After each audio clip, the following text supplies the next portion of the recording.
Vamos a Cuba. Mañana jueves 19 de abril será, supongo, un día histórico porque el octogenario dictador Raúl Castro entregará simbólicamente, subrayo ese adverbio, el poder a su delfín Miguel Díaz-Canel, nacido el año 60. No ha cumplido todavía 58 años. El número 2 del gobierno en Cuba, Miguel Díaz-Canel, fue propuesto como candidato único para suceder a Raúl Castro en la presidencia. El planteamiento debe ser ahora votado por los diputados junto con los candidatos a vicepresidentes y a integrar el Consejo de Estado. El resultado de la votación se conocerá el jueves en una fecha simbólica para los cubanos. Corresponde al 57 aniversario de la victoria en Bahía de Cochinos, cuando fueron derrotadas las tropas anticastristas en 1961. Díaz-Canel es un ingeniero electrónico de 57 años, militante del Partido Comunista.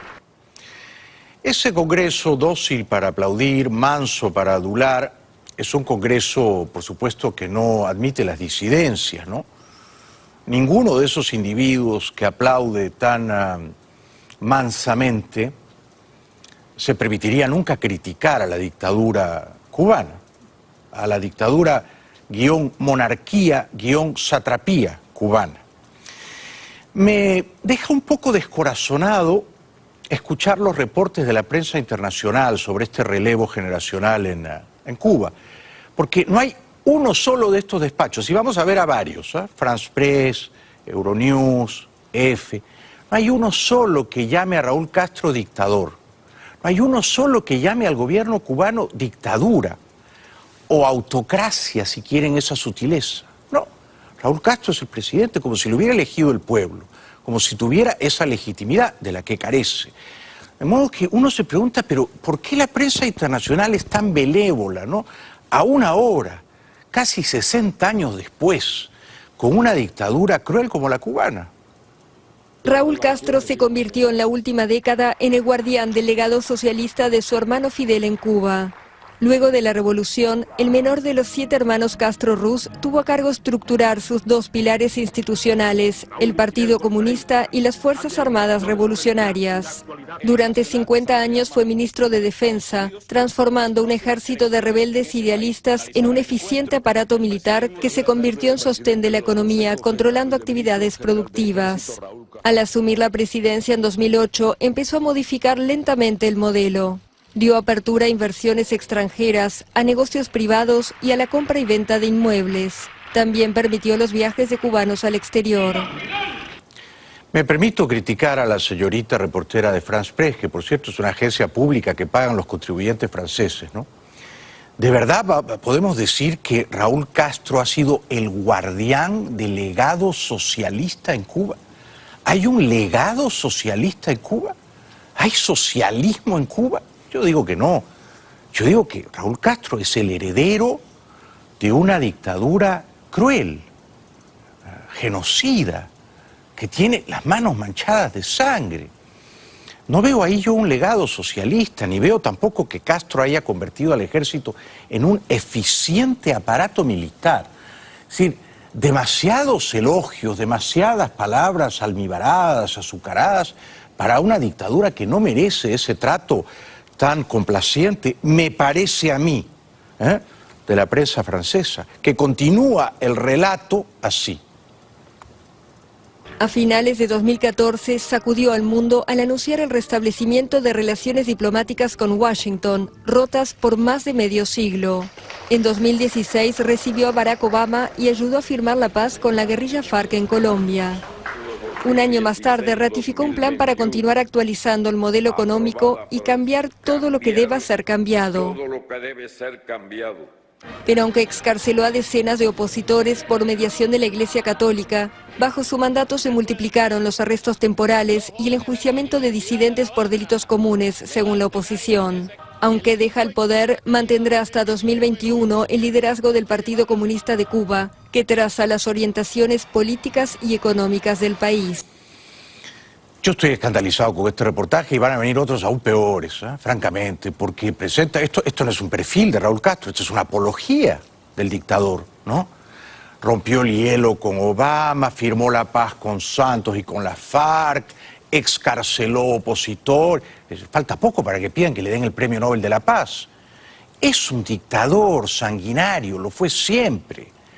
Sobre sus hombros, sobre su conciencia pesan miles de adversarios fusilados, torturados, solo porque se atrevieron a desafiar intelectualmente a esa dictadura de mala entraña.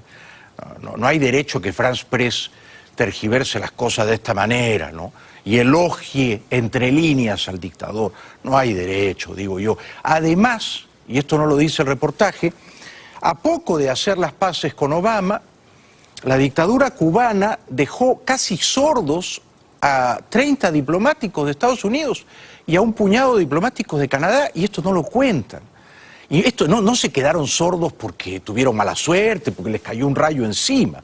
Se quedaron sordos porque los espías cubanos estaban tratando de penetrar en las computadoras de los gringos y de los canadienses, y quizá no fue deliberado, pero terminaron penetrando en sus cerebros, en sus oídos y en su memoria, que quedaron seriamente estragadas. De esto no se informa.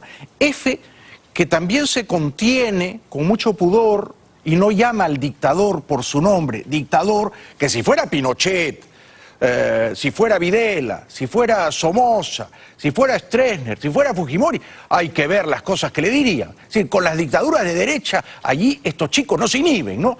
Pero cuando son de izquierda, la verdad es que son sospechosamente benévolos. Hay una hemiplegia moral en la prensa internacional y yo la denuncio.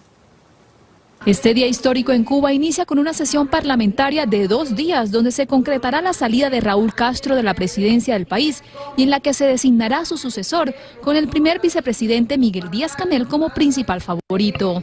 A la sesión que se celebra en el Palacio de Convenciones de La Habana asiste Raúl Castro, que fue recibido con una cerrada ovación y que llegó acompañado de Díaz-Canel, ambos vestidos de traje y corbata. Con una cerrada ovación. No tiene mérito la cerrada ovación, porque el que no aplaude es destituido y a lo mejor encarcelado. Entonces, esos aplausos son mercenarios, no son aplausos francos, libres. Y además, en una tribuna parlamentaria, no todos deberían aplaudir. Hay un sector para los que aplauden y hay un sector para los que disienten. Y los que disienten pueden expresar ese disenso abucheando, silbando. Esa es la democracia. La pluralidad de voces. No sé si estos reporteros asalariados de la prensa internacional ven alguna vez una sesión del Parlamento británico. No todos aplauden, no todos deben aplaudir, pero no, una cerrada ovación al presidente Raúl Castro. Háganme el favor. Y luego dicen que Raúl Castro votó, claro, por su delfín. Castro entrega el poder, no entrega el poder, cambian los nombres, pero la dictadura persiste. La Asamblea Nacional de Cuba comienza a pasar la página de los Castro. Raúl Castro emitía su voto para elegir a su sucesor en una sesión que durará 2 días.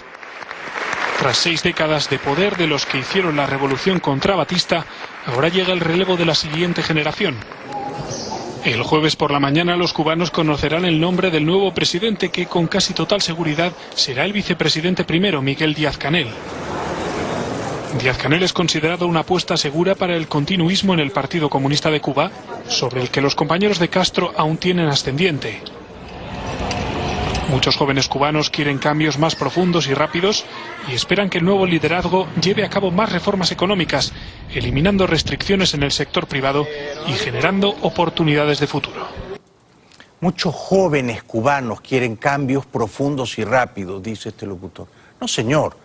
No solo muchos jóvenes cubanos, jóvenes, gente de mediana edad, ancianos, cubanos, no cubanos, en la isla y fuera de la isla.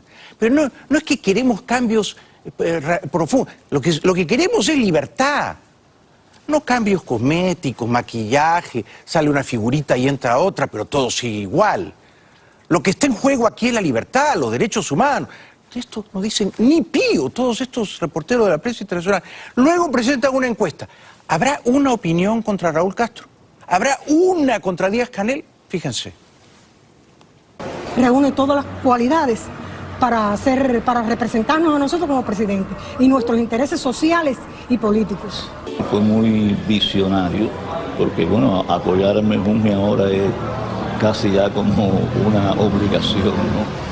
Pero apoyarlo en aquella época cuando venía con muchas ideas renovadoras, nuevas, cuando le dio espacio a la comunidad LGBTI, que estaba bastante marginada. Creo que este fue el primer lugar que comenzó un trabajo no estableciendo un gueto, sino integrándolo a la vida social y a la vida cultural.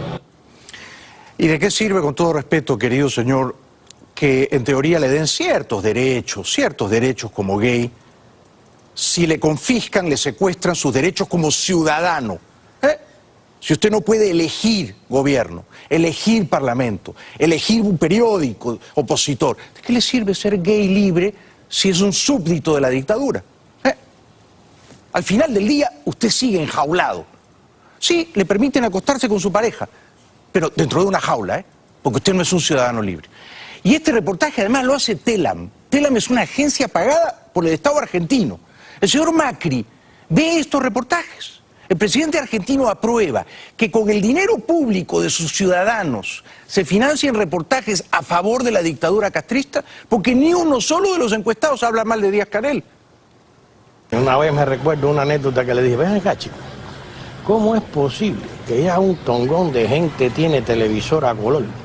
Porque vine aquí a su casa y tú todavía no. ¿Sabes qué me dijo? No me lo he ganado todavía. Y ya lo tenía más que ganado. Esa es mi opinión. Una gran persona, igual que su familia, excelente persona. Eso es lo que puedo decirte de él, que tiene madera para dirigir lo que sea. A lo mejor él piensa genuinamente que Díaz-Canel es una gran persona. Permítanme el derecho de ser malicioso, suspicaz. Porque es que en Cuba te ponen una cámara de televisión y yo creo que 9 de cada 10 no se atreven a decir lo que de verdad piensan. Y es comprensible, ¿no? Porque está en juego todo, la vida entera, por una o dos palabras equivocadas. Entonces, por supuesto que la gente es untuosa, ¿no? Con el dictador. Y por eso no hay una sola voz crítica, insisto, en este reportaje pagado por los argentinos contra Díaz-Canel ni contra la dictadura cubana. Es un escándalo. A mí esto me solivianta el ánimo y me subleva la sangre. Yo estoy seguro de que sus principios siempre han sido muy firmes, de que su amor porque Cuba levante y podamos salir, porque hemos tenido y tenemos dificultades, eso lo sabemos, va a coger un periodo difícil también como presidente, lo sabemos, pero sabemos que su inteligencia y su voluntad de hacer, de tratar, de vencer, tiene la escuela que la ha asimilado muy bien del comandante en jefe de Fidel. Los principios de Fidel, los principios de Raúl, los defiende y por lo tanto los va a continuar. Bueno, voy a necesitar más café, Erwin, para sobrevivir a este baño de elogios a la dictadura.